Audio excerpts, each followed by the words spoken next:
Community colleges play a vital role in influencing local and, in many cases, regional economies through career and workforce development programs that produce graduates that stay close to home. As communities adjust to remote work conditions during a pandemic, how do community colleges pivot programs and adapt to the changing educational needs of their local students? What are they learning that will influence education after the pandemic? Welcome to the AdLibber podcast, featuring conversations of influence. Some of it planned, much of it ad-libbed.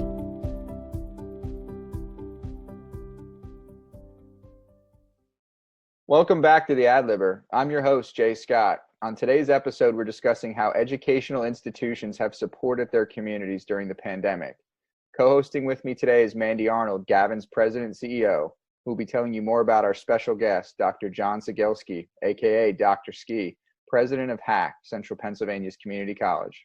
So hi, Dr. Ski. How are you doing today? Good morning, Mandy. Excited to be with you. Right. So you lead an organization that is an impressive organization. You're in 11 counties and 65 school districts, and you truly are the leading community college in the community. And as Jay mentioned, the name of that community college is HACC, Central Pennsylvania's largest community college. We want to talk to you a bit about not only yourself, but HACC's community involvement and how community colleges are truly engaged in communities today, because there's a lot going on. So a little bit about yourself. For those of you that don't know that are listening, Dr. Ski lives in Harrisburg with his husband and your dog Bart, and you're also an avid biker. So a little bit of personal information about you.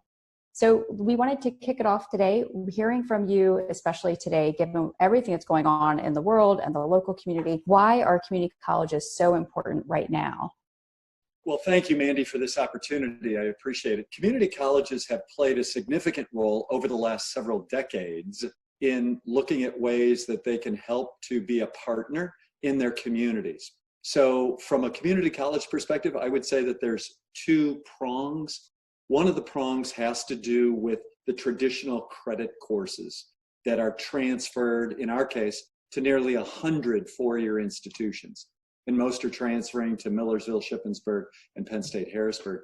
So there's that whole component where someone can come and get a quality education for a lot less than a traditional four-year institution, at least for those first 2 years. And individuals get to stay at home, individuals get to work. You know, the vast majority of our students are coming to school part-time. They're working. The average age is 27. And so there's a lot going on in that part. The other part is, I like to say that we are a portable training department. The other part that we are actively engaged in has to do with workforce development. So we're working with providing contract training, various types of training opportunities to companies. But we're also working closely with the chambers of commerce, the economic developers. They are attracting and keeping businesses in our area. So there is a multitude of purposes the community colleges serve. But today, especially, I think price is a very important point, and we are in the community. So we truly know the needs, not only of our residents, but also of the businesses that hire those residents. Sure. And so your student population is a very diverse population. And so you had mentioned, a lot of the differences of what separate a community college from a four-year college. Not only are the things that you mentioned, the cost of tuition, the affordability factor, but also the fact that you really are located physically there within the communities where your students are. So what are some of those other things, those intangibles in terms of the relationship with the students in the community that really does separate HACC from a lot of those other larger four-year institutions? What's, especially today, you're very engaged locally. What do you see as part of the HACC philosophy and how HACC works with its students? It really does separate it from others. Well, Mandy, it's a little different today than it was in March. And so I'm really proud of the HACC community on how they've been able to engage our students, especially. Our employees made a major transition from face-to-face to remote in a matter of weeks. And we were able to finish the semester, the spring semester, in helping our students get what they needed, be it a degree or to get the credits that they wanted and to move on. And over the summer, they spent a lot of time in professional development, so that come this fall, I think we're really quite agile enough and able enough to be able to provide what's needed. And so I'm really proud of the work that our employees have done to help our students. And as far as how we're different now, we are different now because we are offering so many of our services online. And so our students are still able to get advising and counseling. They're able to participate in student events all online through Zoom. We use Zoom as a platform. And so in many ways, we haven't missed a beat in what we're doing to offer our students the opportunities to still have a real collegiate experience. At the same time, we are still having individuals very thoughtfully engage with our employers so that we are still able to, instruct at the location, the skills that are needed by the employees to either upskill them or to bring new people in so as to skill them. Because what we do know is that the employers, and many of them, have been looking for new employees. So we are working in our college programs to get many of our students into employers, to get them employed or to move them up, if you will, so that they're able to meet their needs. So at this point, we're doing an awful lot online, more so than I think anybody ever thought. It moved us into kind of a new sphere, maybe even quicker than we thought, because we heard a lot about conversation about how education, higher ed especially, was going to change. But I think in this way, we truly have shown that we are the community's college, because we are engaging, we're offering many of the services, if not all the services, that we did before, and maybe even more in an electronic basis most of the time, and then face-to-face if we have to. And I would say, I know that's one of the things we've really recognized with HACC is that as a community college, you're so much more engaged to what the student needs right now. And I think that's one of the reasons the school has been so successful in that transition, is because you were so tied to what the student always needed. And that's something I think that absolutely does separate community colleges from other schools. And it's something I would say, it has to do with our high schools. As you said earlier, we have 65 high schools. Mm-hmm. And so our admissions counselors are actively engaged with the counselors at the 65 high schools. And so these days, students are really looking, or parents are looking for ways for their students to get that dual credit, the high school credit and college credit, to save them some money and time. We have reduced rates for those students. So being actively engaged with our school districts has been an important piece. And as difficult as that may have been in some ways, we're really pleased with the relationship that we have with so many of those school districts. And, they've had an awful hard time as well. And so we're just delighted that we're able to continue to expand that relationship. Sure. Dr. Ski, you were talking a lot there about working with employers. Certainly HACC is also a large employer. I think you have over 1,700 individuals working for HACC. And you drafted an article for the Business Journal over the summer, Community Colleges Change Lives, Build Economies. Let's talk a little bit more about that economic impact that you guys have on the communities in which you're located. Can you talk a little bit more about that role and the positive impacts you have on the local and the state economy? Jay, what's interesting is there are 1,100 community colleges across the country. There are 14 in Pennsylvania. As Mandy made mention, we're the oldest, we're the largest, and I like to say we're the finest community college in the state. And so we play, and have played for 57 years, a very important role in our community. As you said, we employ over 1,700 employees, serving right now approximately about 15,000 credit students, and maybe about 15,000 or more non-credit students. And so what we have found in research that we have done, we're generating about $1 billion in added income in our service region, which is 11 counties in central Pennsylvania and beyond, because of the online work, the virtual work that we do. And so what we're doing is, for every $1 that's invested in the college, we're producing a return on investment of $9. And so we find that it's very important on how we're engaged with employers, as I've talked about before. And the nice thing about community colleges, and this is nationwide, not just in Pennsylvania, anywhere from 75 to 90% of the graduates usually stay within a 25-mile radius. For us, it's about anywhere between 80 and 85% of our graduates stay within that 25-mile radius. And so it's really important for that. The other thing is, getting an associate's degree, for those that come for a degree, they're usually earning more than 30% more than what a high school graduate would earn. And obviously that increases by the time you get your baccalaureate, your master's, your doctorate degree, if you have to pursue that. But we are really providing, again, over $1 billion in our service region. And that is a phenomenal amount through our vendors, through our employees, and through other services that we offer in the community.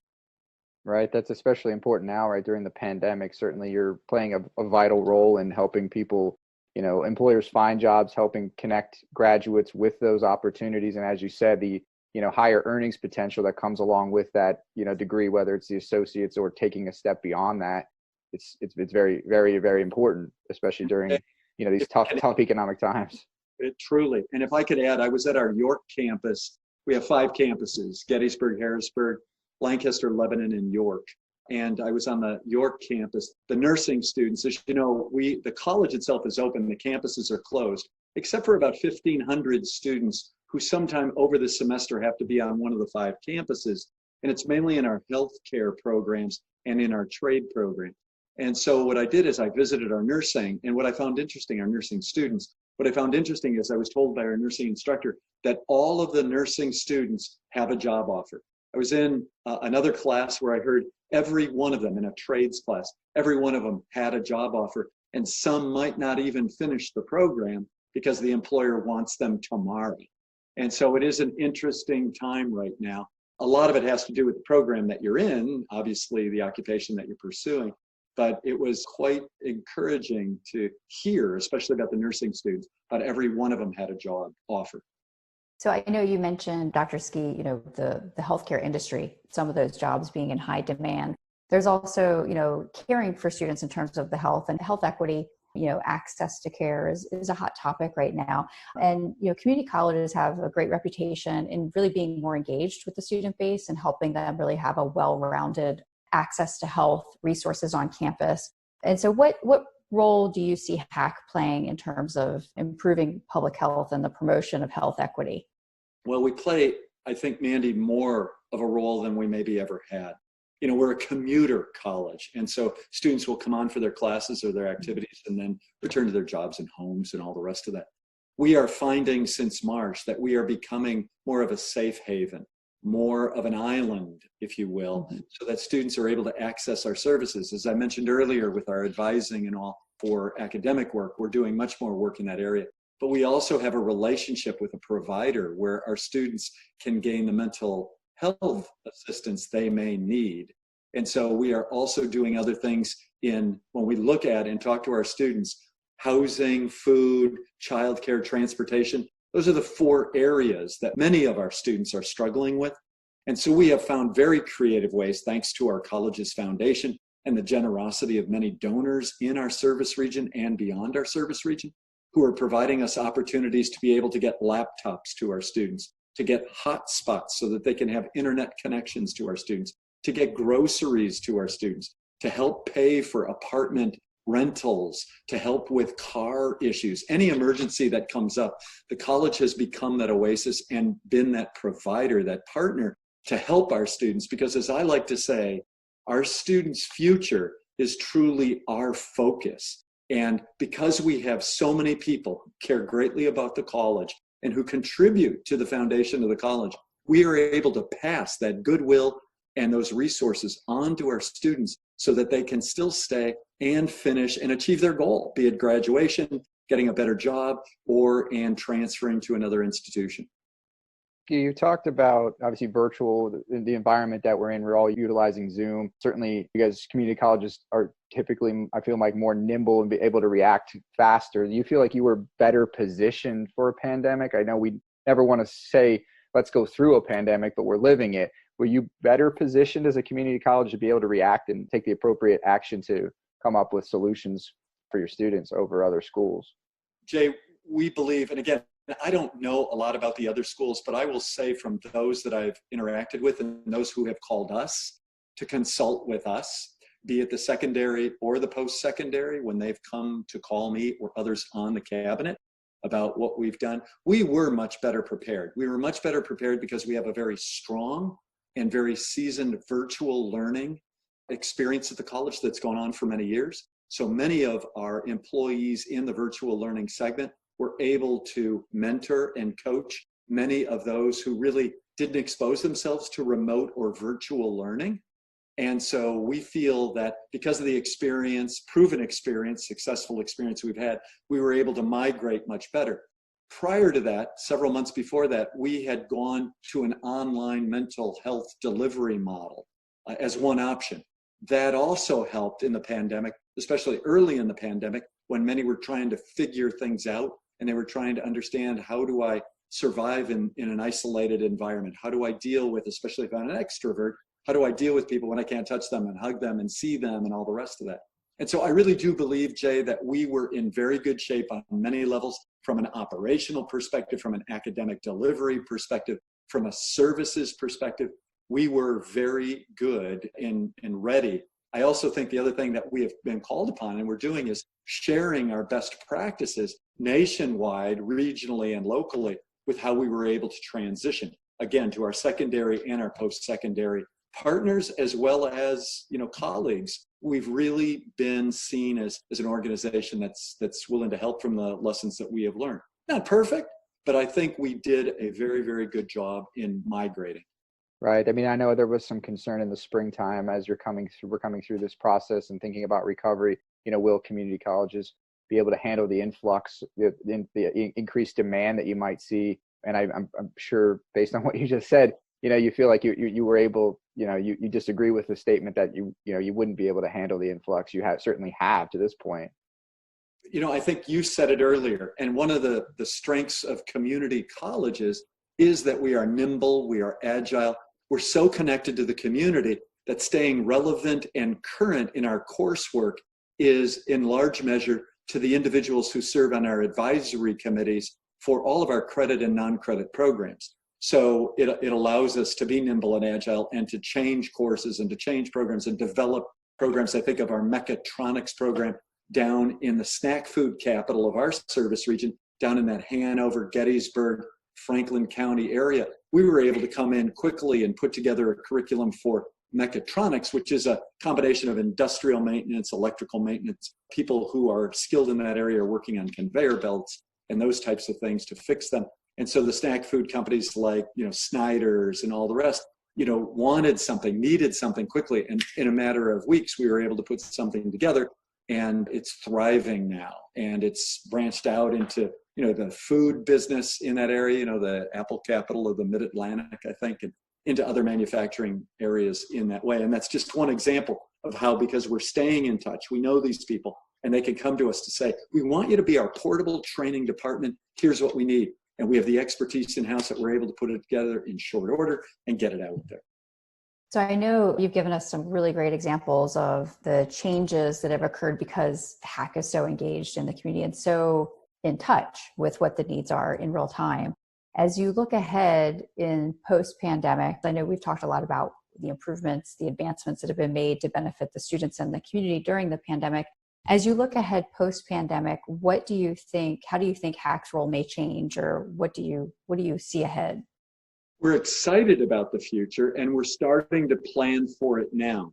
We do believe that this is going to change delivery in many ways, because I think many students who are either fearful of remote or virtual learning are now coming to realize, I'm a little more comfortable with this. And I'm hearing that from more of our students.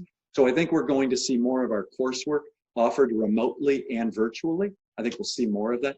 I think we'll be able to see ways that we'll be able to offer services to many who maybe weren't able to access it because of a job. They weren't able to stay on the campus. But now, because it could be virtual, it could be 24/7. We're looking at chatbots. We're looking at blockchain and how all of that may work. There's this whole artificial intelligence, augmented reality that we're investigating now to see how that will be able to benefit our students going forward. And so we're very excited about that. The other issue that we have to be cognizant of is real estate. If more of our students and employees are going to be able to work comfortably from their home or wherever they reside, will we need the space or spaces that we have had? And I don't know that. I know that there will be many employees who will be able to work from home now. So we may have other opportunities to look at partnering with other institutions in space vacancies we may have. So maybe there's a four-year school that comes in, and so we're able to have the hands-on component of, say, any of our healthcare programs or our manufacturing programs, our trades programs. Maybe there's much more alliance with the unions and they're able to come in together. We're looking now at ways that we're going to be able to reconfigure, realign our physical facilities as well. You may know that we are selling our Lebanon campus, which is downtown Lebanon, to the city of Lebanon. And we're going to lease the third floor. And I think that's indicative of the future in higher education, especially for some institutions that maybe grew their physical space a little bit larger. And now there's a little bit of retraction in that regard. And because we're able to do more remotely and virtually, it's going to create opportunities for us to maybe partner with people we never thought about partnering with before. So maybe there are telecommunications companies that'll come in, telemarketers that'll come in, and our students will be able to intern with them or whatever it may be. But we are excited about the future. And I think the use of technology is going to help us in that. Like I said, artificial intelligence, augmented reality, chatbots, et cetera. I think we're going to see much more of that. I think that's very interesting. The last point you made, it kind of makes me think of, this hub, you're not just talking about educational institutions coming together in, shared real estate, but also industry. How far away are we from really seeing that more widespread? And what do you think other industries can learn from education with respect to that? You guys are great at collaborating. There's a long history of, developing partnerships quickly and building them for the long term. How much more can other industries, I think, learn from what you're doing, and how far away are we from maybe really seeing that ecosystem built out?